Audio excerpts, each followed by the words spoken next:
ಪ್ರಕರಣ ಆದಮೇಲೆ ಒಬ್ಬೊಬ್ಬರೇ ಹೊರಗಡೆ ಬಂದು ಅವ್ರಿಗೆ ಹಿಂದೆ ಆಗಿದ್ದಂಥ ಸಮಸ್ಯೆಗಳನ್ನು ಹೇಳ್ಕೊಳ್ಳೋಕೆ ಶುರು ಮಾಡಿದ್ರು. ಒಬ್ಬರು ಪ್ರೊಡ್ಯೂಸರ್ ಬರ್ತಾರೆ, ನನಗೆ ಜೀವ ಬೆದರಿಕೆ ಹಾಕಿದ್ರು ಅಂತ ಹೇಳ್ತಾರೆ.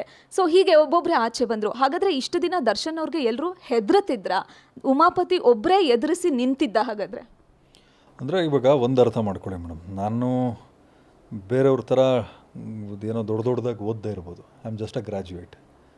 ಹಂಗಂದು ಮಾತ್ರಕ್ಕೆ ನಾವೇನೋ ಕಳಪೆ ವ್ಯಕ್ತಿಗಳು ಅಂತನೂ ಅಲ್ಲ.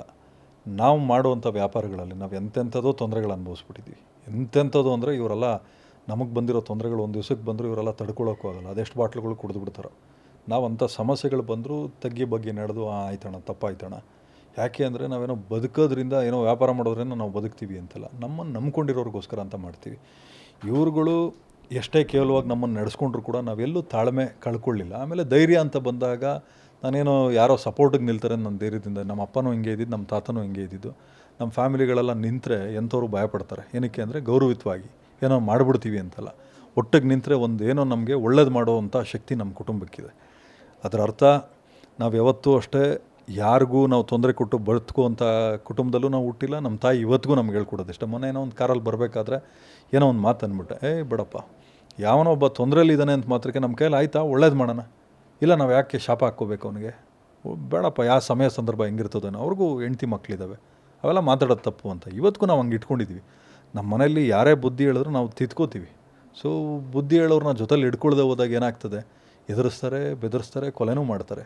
ನಾನು ಹೇಳೋದು ಯಾಕೆ ಬೇರೆಯವ್ರ ಮೇಲೆ ಹೋಗಲ್ಲ, ಅಂದರೆ ಒಬ್ಬ MLA ಮೇಲೆ, MP ಮೇಲೆ, ಒಬ್ಬ ಹೀರೋ ಮೇಲೆ ಹೋಗೋಕೆ ಕೇಳಿ, ದಮ್ಮಿಲ್ವಾ? ಈ ಅಮಾಯಕರ ಮೇಲೆನಾ ಇವ್ರ ದರ್ಪ? ಇಷ್ಟೇ ನೀವು ಅರ್ಥ ಮಾಡ್ಕೊಳ್ಳಿ. ಎಲ್ಲರೂ ದರ್ಪ ತೋರಿಸೋದು ಅಮಾಯಕರ ಮೇಲೇ. ಈತ ಏನಾದರೂ ನಮ್ಮ ಥರ ಇದ್ಬಿಟ್ಟಿದ್ದೀರ ಹೋಗ್ಬಿಟ್ಟಿರೋರ, ನಮ್ಮ ಥರ ಸ್ಟೇಬಲ್ ಇರೋರು, ಮಸಲ್ ಪವರ್ ಇರೋರ ಮೇಲೆ ಹೋಗ್ಬಿಟ್ಟಿರೋರ? ಯಾಕೆ ಬರೀ ಮಾತುಗಳಲ್ಲೇ ದೂರ ನಿಂತ್ಕೊಂಡು ಅದೇನೋ ಹೇಳ್ತಾರಲ್ಲ ಸಿನಿಮಾ ಡೈಲಾಗು, ಬಿಟ್ಬಿಡೋಣ, ನಾನು ಹಂಗೆ ಮಾಡ್ಬಿಡ್ತೀನಿ, ಹಿಂಗೆ ಮಾಡ್ಬಿಡ್ತೀನಿ.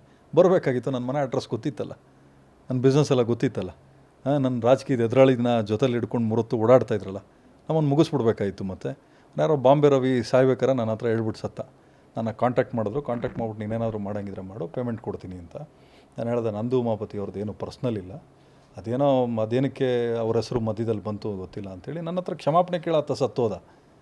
ನನಗೆ ತೊಂದರೆ ಕೊಟ್ಟವರು ದೇವ್ರು ನನಗೆ ಏನೇನು ಮಾಡ್ಬೇಕು ಕಣ್ಣು ಮುಂದೆ ನನಗೆ ತೋರಿಸಿದ್ದಾನೆ, ಸಾಕು, ನಾನು ಅದನ್ನು ನಂಬ್ತೀನಿ. ಇದು ಮೊದಲ ತಪ್ಪಲ್ಲ, ಸಾಲು ಸಾಲು ತಪ್ಪುಗಳು ಹೋಗಿದೆ. ಎಲ್ಲೋ ಆಕ್ಸಿಡೆಂಟ್ ಆಗಿರ್ಬೋದು, ಅಥವಾ ಫಾರ್ಮ್ ಹೌಸಲ್ಲಿ ಅವರ ಕೆಲಸ ಮಾಡೋರಿಗೆ ಸಮಸ್ಯೆ ಆಗಿರ್ಬೋದು, ಅವರ ಹೆಂಡತಿಯ ವಿಚಾರ ಆಗಿರ್ಬೋದು, ಎಲ್ಲೋ ಸಪ್ಲೈಯರ್ ಹೊಡೆಯೋದಾಗಿರ್ಬೋದು. ಒಬ್ಬ ಮನುಷ್ಯನಿಗೆ ಸರಿ ಮಾಡ್ಕೊಳ್ಳೋದಕ್ಕೆ ಒಂದು ತಪ್ಪು ಸಾಲದ, ತುಂಬ ತಪ್ಪುಗಳಾಗಬೇಕಾ? ಹಾಗಾದರೆ ಅಂದರೆ ಒಂದು ಅರ್ಥ ಮಾಡ್ಕೊಳ್ಳಿ ಮೇಡಮ್, ಯಾವತ್ತೂ ಏನು ಅಂದರೆ ನಮ್ಮ ಸುತ್ತಮುತ್ತ ನಂದು ಒಂದು ಸಿಸ್ಟಮ್ ಇಟ್ಕೊಂಡಿದ್ದೀನಿ. ನನಗೆ ಯಾರೇ ಹುಡುಗರು ಏನೇ ಹೇಳಬೇಕಾದ್ರೂ ಅಷ್ಟೇ ನಾನು ಹೇಳ್ತೀನಿ, ಅಲ್ಲೇನು ನಡೆದಿದೆ ಅಷ್ಟು ಮಾತ್ರ. ಎಕ್ಸ್ಟ್ರಾ ಸೇರಿಸಿ ಉಪ್ಪು ಖಾರ ಒಗ್ಗರಣೆ ಹಾಕಿ ನನಗೇನು ಹೇಳ್ಬಿಟ್ರೆ ನನಗೆ ಅವಶ್ಯಕತೆಯೂ ಇಲ್ಲ. ಆಮೇಲೆ ಏನೇ ಇದ್ದರೂ ನಾನೇ ಫೋನ್ ಮಾಡಿ ಕೇಳ್ಕೊಂಡು, ನೋಡಪ್ಪ ಹಂಗೆಲ್ಲ ಮಾಡೋಕ್ಕೆ ಹೋಗ್ಬೇಡ, ಬಿಟ್ಟು ಹಾಕೋದೇನೇ ಇದ್ದರೂ ನಾನೇ ಸಿಗ್ತೀನಿ, ಮಾತಾಡ್ಬಿಡೋಣ, ಬೆಳೆಸ್ಕೊಂಡು ಹೋಗುವಂಥದ್ದೇನಿದೆ ಮೇಡಮ್. ಎಲ್ಲರೂ ನಮ್ಗೆ ಹೇಳ್ತಾರೆ, ನಮ್ಮಿಂದ ತಪ್ಪು ಮಾಡಿಸೋಕ್ಕಿಂತ ಎಲ್ಲರೂ ಪ್ರಯತ್ನ ಪಡ್ತಾರೆ. ನಾವು ಯಾಕೆ ತಪ್ಪು ಮಾಡಬೇಕು? ಆಮೇಲೆ ಈತನಿಗೆ ಸಿಕ್ಕಿದ್ದ ಅವಕಾಶ ಯಾರಿಗೆ ಸಿಕ್ಕಿತ್ತು ನೀವು ಯೋಚನೆ ಮಾಡಿ. ಆಮೇಲೆ ಈತನಿಗೆ ಸಿಕ್ಕಿದ್ದ ಕ್ಷಮೆ ಎಷ್ಟು ಜನಕ್ಕೆ ಸಿಕ್ಬಿಡ್ತು ನಿಮಗೆ?